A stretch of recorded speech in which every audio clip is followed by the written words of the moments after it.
इस दुनिया में आप जो कुछ भी बांटेंगे वो आपके पास लौटकर जरूर आएगा, चाहे वो आपकी मदद हो, पैसे हों या आपका व्यवहार हो। नमस्कार दोस्तों, मैं गौतम आज फिर हाजिर हूँ एक शानदार कहानी के साथ। ये कहानी है एक बुजुर्ग अंकल की और इनकी उम्र करीब 80 साल थी। और उम्र के इस पड़ाव पे आने के बाद हर आदमी के अंदर अपने दुखों को सहने की हिम्मत थोड़ी कम हो जाती है। लेकिन वहीं इन अंकल को घर खाली करने के लिए बैंक की तरफ से बहुत प्रेशर आ रहा था, क्योंकि काफी टाइम से अंकल बैंक की किस्तें नहीं चुका पा रहे थे। कुछ ही समय पहले अंकल एक रोड एक्सीडेंट में पैरालाइज हो चुके थे। उनकी वाइफ नहीं थी, काफी टाइम पहले उनकी डेथ हो चुकी थी और बच्चे इनके थे नहीं। तो जो सोर्स ऑफ इनकम थी वो खत्म हो चुकी थी। अब इन अंकल ने अपने रिश्तेदारों को कॉल किया, उनको मनाया, लेकिन सब रिश्तेदारों ने उनसे मुंह मोड़ लिया, जिनके ऊपर ये अपनी पूरी सैलरी खर्च कर दिया करते थे। आज वही लोग इनके कॉल्स को इग्नोर कर रहे थे। ये जब उनसे मिलने जाते, उनसे मदद मांगते, तरह तरह के बहाने बनाकर इनको टाल दिया करते थे। लेकिन इनके अच्छे काम, इनकी मदद करने का नेचर इनके काम आया। इनको लगने लगा कि अब सब कुछ खत्म हो जाएगा, कुछ ही दिनों में मेरा घर मुझे छिन जाएगा। वो घर जिसमें मेरे बचपन की यादें हैं, मेरी शादी की यादें हैं, मेरी बीवी के साथ सुख और दुख की सारी यादें उसमें बसी हुई हैं। मेरा घर मुझसे दूर हो जाएगा, मैं यतीम हो जाऊंगा। खैर, वो दिन आ गया जिस दिन घर की नीलामी होनी थी। बैंक के कुछ एम्प्लॉयज और गार्ड घर में आ चुके थे। नीलामी की सारी तैयारियां हो चुकी थी। इन अंकल को कुछ भी समझ में नहीं आ रहा था। ये बार बार बैंक वालों से, गार्ड से, वहां आए सभी लोगों से रिक्वेस्ट कर रहे थे कि प्लीज मेरी मदद कीजिए, मुझे 2-4 दिन की मोहलत दीजिए, जिससे मैं अपने लिए ठिकाना ढूंढ सकूं, अपने लिए छत ढूंढ सकूं। लेकिन वहां आया एक भी इंसान की मदद नहीं कर रहा था। अब इन अंकल को कुछ भी समझ में नहीं आ रहा था।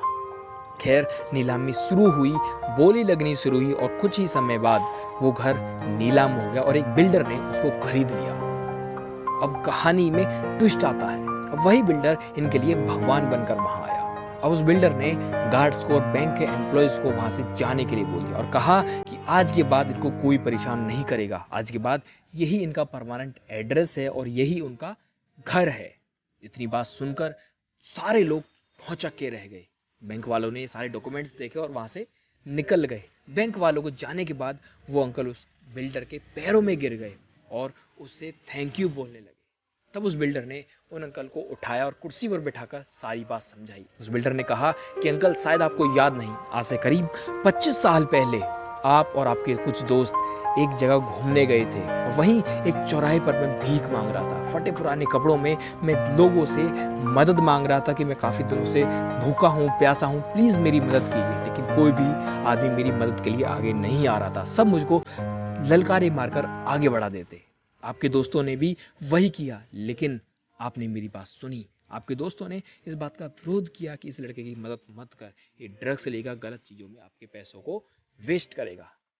लेकिन आपके दोस्त वहां से चले गए और आपने मेरी मदद की। आपने मुझे ढाबे पर ले जाकर खाना खिलाया, मुझे कुछ नए कपड़े दिलाए और जितना कैश आपके पास उस दिन था, सारा आपने अपने बटुए से निकालकर मुझे थमा दिया। और आपके जाने के बाद मैंने उस पैसे की मदद से दूसरे दिन से पढ़ना लिखना शुरू किया और उस पैसे की मदद से मैंने अपनी जिंदगी को बदलना शुरू किया। और आज मैं रियल एस्टेट सेक्टर में बहुत बड़ा बिजनेसमैन हूँ। और आज सुबह ही मेरे पास एक लिस्ट आई बैंक से, जिन प्रॉपर्टीज की नीलामी होनी थी। उसी प्रॉपर्टी में मैंने आपका नाम देखा और उस नाम पे आने के बाद मेरी निगाह वहीं ठहर गई। मैंने आपके नाम की सारी जानकारी निकाली और मुझे विश्वास हो गया आप वही हैं जिन्होंने मेरी आज से 25 साल पहले मदद की थी। और मैं भागता दौड़ता यहाँ आया और इस नीलामी में शामिल हुआ और बोली के साथ साथ मैंने इस घर को खरीदा और आपके नाम ट्रांसफर कर दिया। मुझे पता है कि आपकी मदद के बदले ये कुछ भी नहीं है, लेकिन मैं ये जानता हूं कि जैसे आपने आज से 25 साल पहले मेरी मदद की थी, मेरी जिंदगी को बदला था, सही डायरेक्शन दी थी, आज उसी तरह मैं आपकी उजड़ती हुई दुनिया में कुछ रंग भरने की कोशिश कर रहा हूं।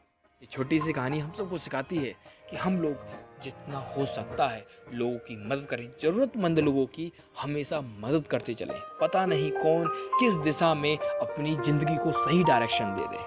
जितना हो सकता है लोगों की मदद करें, दुआएं कमाएं, क्योंकि पैसा हर कोई कमा लेता है, लेकिन बड़ा आदमी वही है जो दुआएं कमाता है। और एक बात हमेशा याद रखिएगा, जितना आप लोगों की मदद करेंगे उतना आपका ऊपर वाला, आपका भगवान आपके करीब आएगा। हर स्टोरी की एंडिंग में मैं आपसे हमेशा कहता हूँ कि लोगों की मदद करते चलें, दुआएं कमाते चलें। Thank you so much. जय हिंद, जय भारत।